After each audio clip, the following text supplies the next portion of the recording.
It's real. It's real. You know the deal. You know the deal. Come on. Hey, it's Shanté. And I'm Natalie, and welcome to What's the Deal, podcast powered by the Norfus Firm. At the Norfus Firm, we solve people problems, and we have the great pleasure of working with employers all around the world on HR, workplace culture, and DEI issues. Hey. Hey. How's it going? Good. Really good. Really great conversations around the work that we do. So excited for this one to continue that conversations. Okay. This is like little baby actions can create really big problems. And we really want to focus on how to spot bias. So, gosh, if you think about it, like, what is bias? Okay, I have it because I train on this all the time. It's my time to shine, y'all. Bias is a prejudice in favor of or against a person or group in a way that people typically deem to be unfair. That is the dictionary definition, and it also typically follows the law, right? Now, oftentimes what we're talking about in the workplace when we use the word bias is actually implicit bias. And implicit bias is or unconscious bias or subconscious bias, other ways we hear it called, are the sort of programming you have in the back of your mind. It's usually, again, not something that's in your conscious mind, but it's that sort of algorithm your brain has developed around certain topics or issues. So if we think about bias, that would show up if I was saying, I'm going to have another kid. I'm not. Okay. Let's be clear. This is a true hypothetical. We are not calling that in. But if I were to have another child and I said, I only want a woman nanny because men don't know how to take care of kids, I would be showing bias toward a potential employee on the basis of their gender, right? Wanting a woman. And that would also probably be unlawful. We're talking about implicit bias. That might be you see a really tall black guy and you run up to him and ask him if he plays basketball. Now, if you think about an algorithm, right, which I feel like is like in everybody's language these days, oh, my algorithm, right? The things that pop up for you when you go on Amazon to shop for something, or when you're on a social media page and you're just scrolling and whatever they've curated for you, they're doing that based off of the activity that they've seen you do before. So if you think about your brain as a computer that builds an algorithm, if you've watched NCAA basketball or NBA basketball, you do see a lot of tall black guys playing basketball, right? So it is sort of a natural thing your brain is putting together, like tall. Do you play basketball, right? And so it's not really a problem to ask a tall black guy if he plays basketball. But if you were thinking about it from his perspective, imagine how many times he's been asked that. Do you need to be the 100th person to ask that? Because what difference does it make to you if he does or doesn't?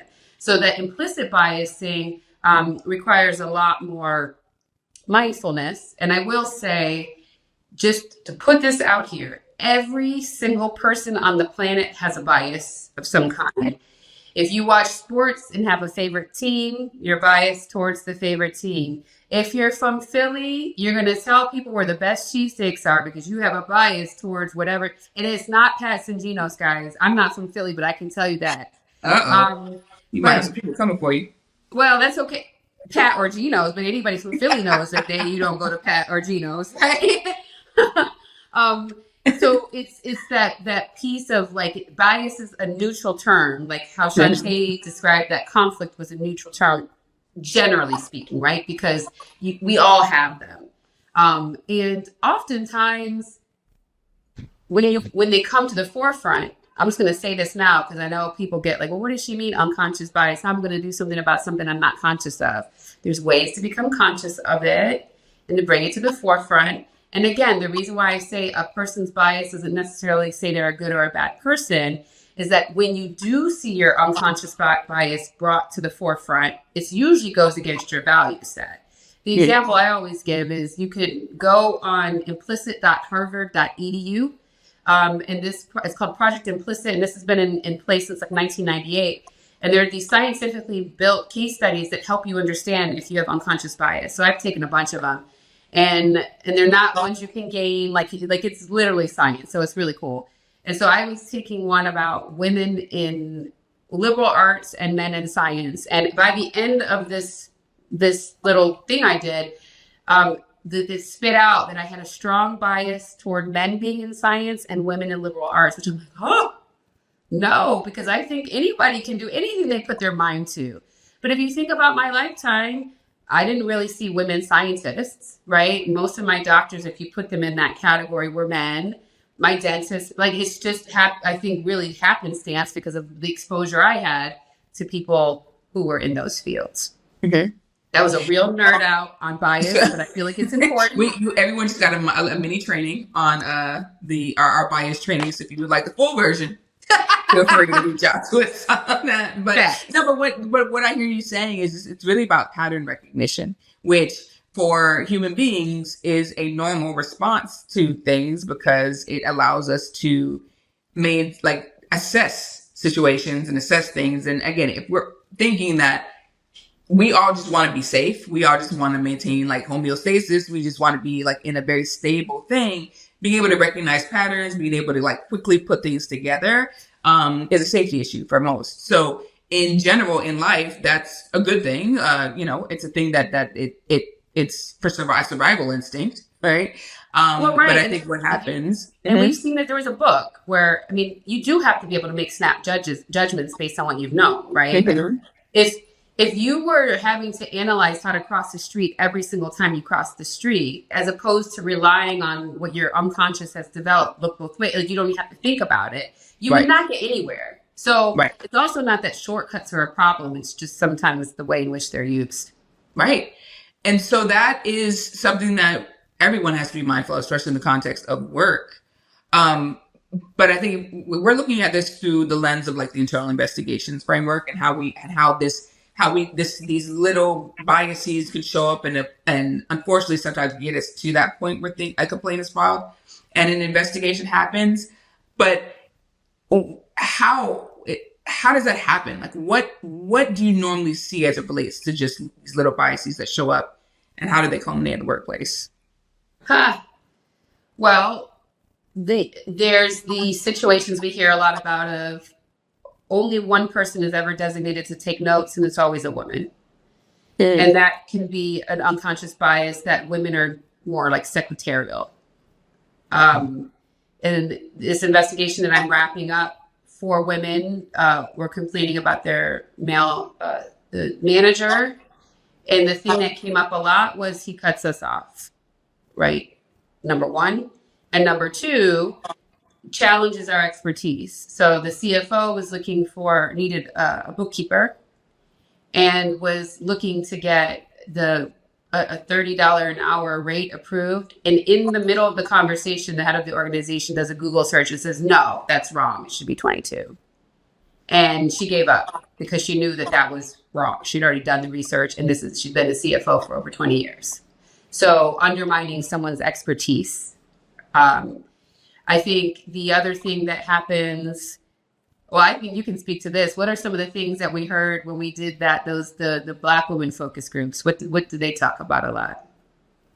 Oh, it's a lot of the microaggressions around appearance, either hair or dress, around communication style, either being too direct or a tone thing, right? Where we, because I am also Black, and I've gotten this feedback, and I know you have Thank too. you for reminding yourself. Because sometimes you try to like stay neutral, but it's like, no, we deal with this too. Exactly. But this just being told like who you are is wrong, basically, or it doesn't fit into whatever sort of culture exists in a place, and so those cultural things can come up and bias it depending on whether or not you express yourself in a way that's complicit or not complicit, but like compliant with whatever the majority standard is. Yeah, we've seen also like men who kind of get teased because they're really involved with their kids or they're taking maternity leave.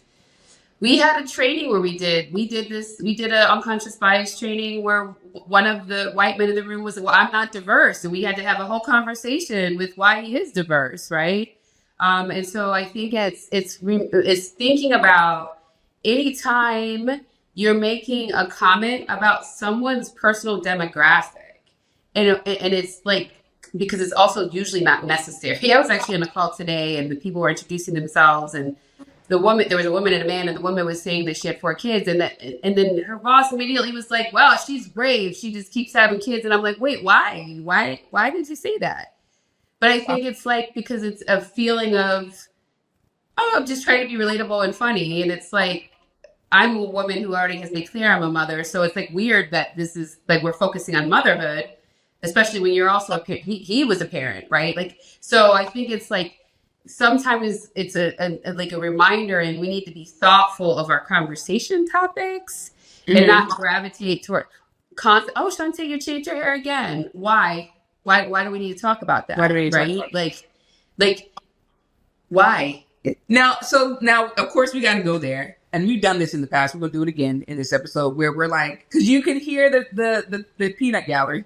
You can hear folks saying, well, what's wrong with that? And why can't I make these comments? And why are people so sensitive? And why? And then. So why, Natalie?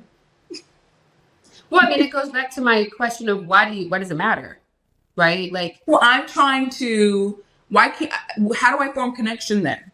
How do I build relationships? This is a cute little version of you that you're playing right now. I mean, I don't know how to respond. Well, but it goes back to, there are a million ways to build connection. Don't be lazy. Right? Like, bottom freaking line. There are so many ways to build connection. You don't have to comment on someone's appearance to connect with them, right? Like, we had and it was, I remember, because it made the person pretty emotional, but we did this training with leaders, and the HR person was in the room, and she spoke up about how the fact that, like, she had lost a lot of weight and people kept commenting on her losing weight, but she'd been sick. So she wasn't happy about losing all the weight. And it's just like, why even put yourself to in a position where you might walk in mud when you can do the work to figure out what you have in common with people? I talk about this all the time. I've been talking about this since the beginning of me, for the past 20 years. You have something in common with everybody on this planet, right? You may at least one thing, maybe not a lot, but at least one thing, and often a lot. So when you think about, I think about this a lot. My son's been on set. He said he spent he's 17, so he was working for almost 15 years of his life on various sets. That means I have had been in small talk with many parents along these times, and I can quickly pick up where we don't vibe, but we do vibe over the fact that we're standing here on set waiting for our kids. There's always a way to direct a conversation to, gosh, how much longer? How many shoots? Like, there's always a way. We can always talk about the weather. There's so many things you can talk about that don't require you to ask somebody about their hair. Because I will tell you, a lot of times when that particular question is answered, it's not from a curious, nice place, right? Mm-hmm. It's like, why do you keep coming in here looking different? Is how it comes across. Mm-hmm. And so it's sort of asking yourself, why do I need to know this? Like, what am I trying to understand? And how is it relevant to doing the job? Right.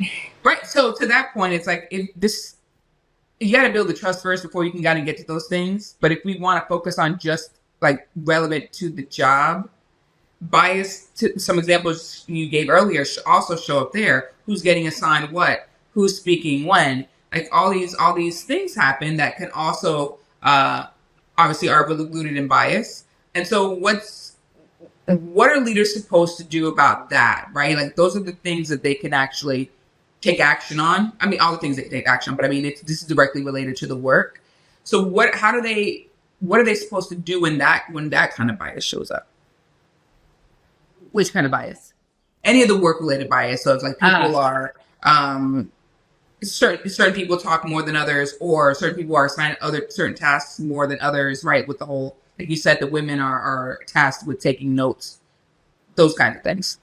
Well, this is actually your world. It's mindfulness. So I'm going to push it back to you. Like, how does it? Don't you love how we're doing this? This is great. Like, It's a little bit you of ask a me the question, I ask it right back. But really and truly, because you spent a ton of time, you know, talking about doing training on mindfulness and how you be a mindful leader. Like, what is that? What does that look like? Paying attention. It's literally just paying attention. No, it's not. I don't mean to be facetious about it, but you know, managers, leaders, it's not just about you doing your work and you being in those roles. You got to pay attention. You got to understand the dynamics and what's happening and what's going on, and noticing the energy in the rooms and in the space. So it's like if you see that someone is constantly doing a certain thing, okay, you got to switch it up, right? Like you have to. I just recently told an executive director that we're working with. She always runs her all staff meetings, and is wondering why engagement is low around a certain area. And it's like, well, you're the only voice in the room. People are tired. I'm just, I wouldn't say this terrible, but basically people they're tired of hearing from only you. Like, enroll other people, because what some of the feedback she's getting is that others don't feel as a part of, as engaged as they would like to. So it's like, so share some of this airtime with people. So it's about disrupting the patterns that you see. We talked about it earlier, how a lot of the bias is in pattern recognition. Well, then as we recognize that there's a pattern, you got to disrupt it, which comes back to the mindfulness. So, and being mindful in the way you disrupt it also. So not making things worse by being really harsh about it, but just, subtly being able to guide and direct it in a way that is able to mitigate it before it becomes something that's a lot more bigger than it needs to be, right? Because you've nipped it in the butt. So I think there's a lot of that there. Yeah. And I think about it in the context of I've developed a sort of a niche of coaching new leaders, right? Mm-hmm. So doing executive coaching with like new CEOs or new VPs of certain areas. And the thing I'm always talking to them about is develop a hygiene around how you interact with your teams, right? Are you going to have one-on-ones? Are you going to have all staff? Are you going to how are you going to do it? And who's going to if you start to sort of blueprint out or project manage yourself in terms of how you're distributing work, keeping up with that work, right? Develop some systems for yourself that you can keep up with. Right. So then that does help you to say, like Stephanie, who's on our team and we love, has made very clear she's not someone who wants to be out front. She's not someone who wants to lead a meeting, but she adds so much value in other ways. So let me not, in every performance review, you should speak up more. You should be more thoughtful. You should take a more of a leadership approach this way, because that's not what she's aiming for. And that's also not what we need from her, right? So it's also having that sort of differentiating leadership of understanding people need different things, which is why we love Cloverleaf, which we've talked about a lot. Mm-hmm. It's an assessment tool that allows you to really see how your team could operate together, people's different ways in which they work. I think any way you can resource yourself to understand what your team needs from you also helps with checking your own bias and making sure, like if you are a partner in a law firm, you're giving out assignments. Are you being thoughtful of are you always giving it to the same associate because you're like, that associate's going to get it done? How is anyone else ever going to have an opportunity if you don't actually put the work in to get to know other lawyers that you can give work to? So it requires work, frankly. Mm-hmm. And some of these other tips we always give about how do you recognize your own bias, which I gave the Project Implicit. My other fun favorite one, which is easy, is, if you wake up in the morning, you're going to scroll either your emails or your news feed or social media feed. Pick a headline. Mm-hmm. What's your reaction to it? If you see a headline that, a bank teller at Citibank is suing Citibank for gender discrimination, what's your reaction? Oh, employees are always trying to get money. Is it big companies always screw the little guy? right? And then ask one more question of why. Why is that your reaction? That practice is frankly something you can do every day, and then get you into, because you're going to start to see like, oh, I didn't look at that way, or these things. But, you know, it's the curiosity, frankly, that will help you in the end be thoughtful of bias and making sure you're not blowing past it. Yeah. No, bias is tough. It can have huge impact though. Yeah. And so I'm glad we took this time to really kind of sit with that and unpack it a bit, because it happens all the time and people just don't recognize it. Leaders don't recognize it. But you have to really start to slow down enough to see it, because, you know, I would love for you to speak more on, we know kind of implicitly what this could become, but just like call it out. Like if you just let these little micro actions, these little biases show up, like what do you see on your end as the investigator who has to then come in?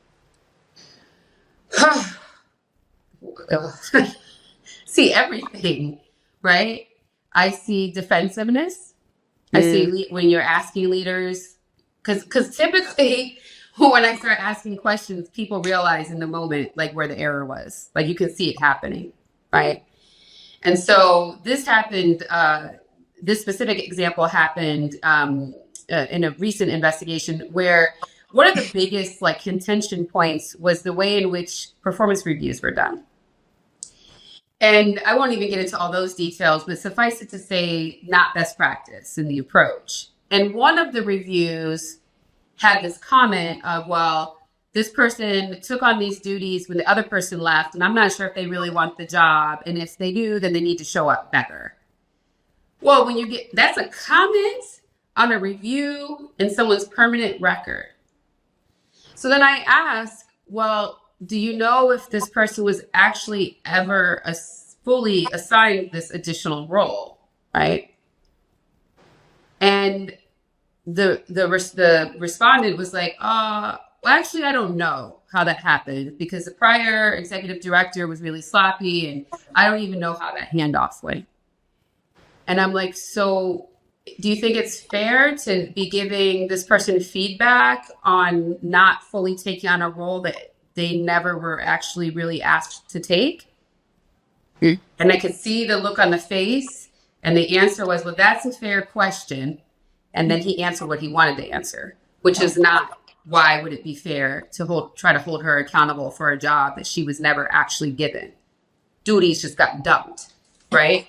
So it's that piece where people have a hard time seeing themselves, and then I come in out of the mirror, and then there's an anger with me, don't take it personally, or defensiveness, right? And that defensiveness showed up in not directly answering my questions, or answering a different question that was never asked.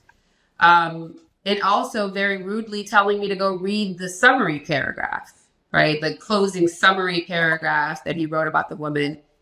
And I said, well, I already read it. So what is it that you want me to understand from that? Well, it was positive.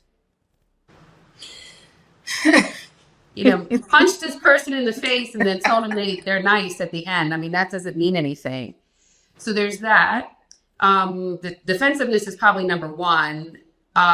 Number two, sometimes I do have people like, oh gosh, I didn't even see it that way. Now I see, there's a reckoning in the moment. And then, so there's some people who are overly like, oh, I should have done this different, that different. That's rare, but that does come up. And you also can hear them speak in biased ways, right? And so I almost always ask, how do you avoid bias or discrimination in your management style? And the same person who gave the rough feedback is like, I just don't. Okay, well, that's a problem, because that doesn't tell me anything, right? Nothing. Whereas some people will say, I get to know each member of the team. I make sure that I give multiple people the opportunity to speak. I try to be inclusive, right? There's people who can list out the things that will let you know that they're thinking about, right, not being biased. Right. No, this is it's so funny how that shows up. And when we have these conversations and you share some of what you're seeing in real time in these conversations, because it's funny, the bias is obvious. to the person, to you. And like, if someone was observing this, but this person can't even see that they just walked themselves into a trick bag because of this. It's like, they don't get it. And the thing about it is, I will say this, and I know we talk about this a lot. We are uber duper experts in this stuff, right? Like I know from research, I am like a unicorn with the skill set I have of this deep knowledge of the law and the deep knowledge of these other workplace culture and HR and DEI things. So I understand that sometimes that things that are obvious to me are not going to be obvious to other people. That's not what Shanté is talking about, right? We're talking about reasonably, objectively a problem, right? Mm-hmm. I think most people would be like, dang, why are you coming straight for this lady and having multiple kids? Like, what does that have to do? Like, how does that build connection, right? I think a lot of people will be like, weird place to go, but it is the old school sales way, like of talking about any and everything. And it does also shows that we can't rest on her laurels and how we operate in the world because things change. And I've had many trainings where people look, I used to be able to, well, you used to use a typewriter too, but you don't anymore, right? Like this idea that because we used to be able to say really agree. I mean, I think all of us can sometimes look at some of these old sitcoms and you're like, oh, they were allowed to talk like that. You know, it's like seeing it in these eyes. I'm like, oh, that's rough, right? Like I remember somehow I had seen like an Archie Bunker episode when I was an adult and I was like, whoa, this was wild, right? Wild. Yep. And the Jeffersons too, like the way George Jefferson always came for the neighbor. I'm like, woo, like, you know, so I think it's like recognizing progress and change is not a bad thing. And if you're finding yourself managing the same way because you always did, like check yourself, challenge yourself, because that's where bias is going to creep up. And bias, what people deem to be bias changes with the times, right? We know this. So it's not like there's going to be a singular definition of this behavior is a biased behavior forevermore, most of the time. And so this also means you don't have to be an expert in everything, but make sure that you're just being curious and that, you know, you're being thoughtful of the way in which you approach people, because at the end of the day, the connection at work is work. You're there to work. So what's required for the job so you can kind of keep yourself, and you don't have to be a robot, because there's plenty of fun things to talk about that don't involve other people's personal demographic. Exactly.